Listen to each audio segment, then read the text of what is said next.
ॐ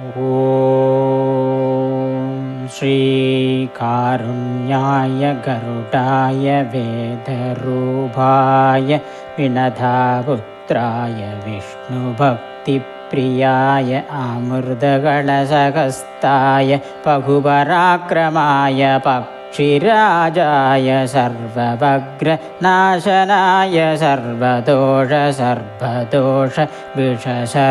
विनाशनाय स्वाहा। ॐ श्रीकारुण्याय गरुडाय वेदरूपाय विनतापुत्राय विष्णुभक्तिप्रियाय अमृतकलशहस्ताय पशुपराक्रमाय पक्षिराजाय सर्वभग्रनाशनाय सर्वदोष विनाशनाय स्वाहा। ॐ श्रीकारुण्याय